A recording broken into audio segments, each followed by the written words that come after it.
Assalamualaikum warahmatullahi wabarakatuh. Perkenalkan, nama saya Vinda Azara Putri, NIM 21023013 dari jurusan Sentra Tasik, Prodi Pendidikan Sentra Tasik. Baiklah, saya akan mempresentasikan materi tentang pengelolaan pendidik dan tenaga kependidikan. Yang pertama, cuti PTK pembinaan dan pengembangan PTK. Cuti adalah keadaan tidak masuk kerja yang diizinkan dalam jangka waktu tertentu. Adapun dasar hukum penerapan cuti di Indonesia dapat dilihat di bawah ini. Yang pertama, UUD, Undang-Undang Republik Indonesia Nomor 8 Tahun 1976 tentang pokok-pokok kepegawaian sebagaimana telah diubah dengan Undang-Undang RI Nomor 43 Tahun 1999. Yang kedua, Peraturan Pemerintah Republik Indonesia Nomor 24 Tahun 1976 tentang cuti pegawai negeri sipil. Yang ketiga, Keputusan Bersama 3 Menteri Cuti Bersama. Yang keempat, Surat Edaran Nomor SE 3559 MK1 2009. Tujuannya yaitu pemberian cuti adalah dalam rangka usaha menjamin kesegaran jasmani dan rohani. Adapun jenis-jenis cuti yaitu cuti tahunan, cuti besar, cuti sakit, cuti bersalin, dan cuti karena alasan penting. Selanjutnya, pengertian macam-macam cuti. Yang pertama, cuti tahunan. Cuti tahunan merupakan hak PNS termasuk CPNS yang telah bekerja secara terus-menerus selama 1 tahun. Yang kedua, cuti besar, yaitu untuk memberikan istirahat dalam rangka pembinaan kesehatan jasmani dan rohani pegawai.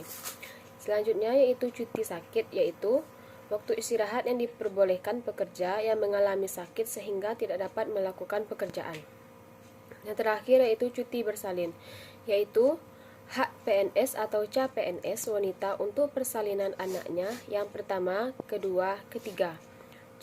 Cuti bersalin yang digunakan oleh CPNS wanita yang bersalin anaknya yang pertama akan mengurangi hak cuti persalinan menjadi PNS.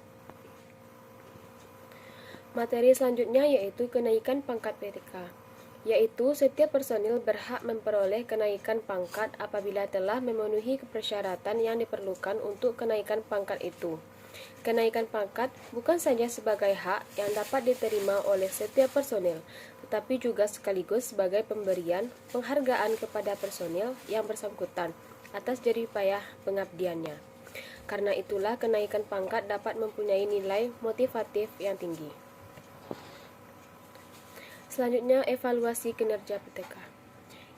Merupakan kegiatan yang penting untuk mengetahui kemajuan ataupun hasil yang dicapai oleh sekolah di dalam melaksanakan fungsinya sesuai rencana yang telah dibuat sendiri oleh masing-masing sekolah.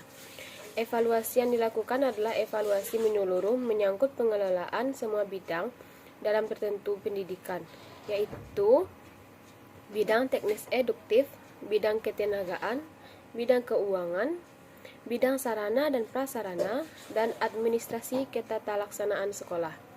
Dalam pendidikan, prosedur pelaksanaan evaluasi kinerja tenaga pendidik dilaksanakan dalam 1 tahun sekali di setiap sekolah. Peran guru dalam administrasi PTK. Yang pertama, membuat buku induk pegawai. Yang kedua, mempersiapkan usul-usul kenaikan pangkat pegawai negeri, prajabatan, karpet, cuti pegawai, dan lain-lain. Selanjutnya, membuat inventarisasi semua file kepegawaian baik sekolah maupun guru maupun tenaga administrasi. Selanjutnya, membuat laporan rutin kepegawaian harian, mingguan, bulanan, dan tahunan.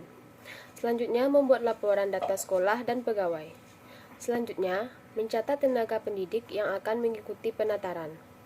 Yang terakhir yaitu mempersiapkan surat keputusan kepala sekolah tentang proses KBM, surat tugas, surat kuasa, dan lain-lain. Jadi, kesimpulan dari materi yang saya sampaikan tadi yaitu pegawai negeri adalah mereka yang setelah memenuhi syarat-syarat yang ditentukan dalam perundang-undangan yang berlaku diangkat oleh pejabat yang berwenang dan diserahi tugas dalam suatu jabatan negeri atau disertai tugas negara yang lainnya ditetapkan berdasarkan suatu perundang-undangan yang berlaku. Seorang calon guru bisa menjadi seorang pegawai negeri jika telah melalui rekrutmen.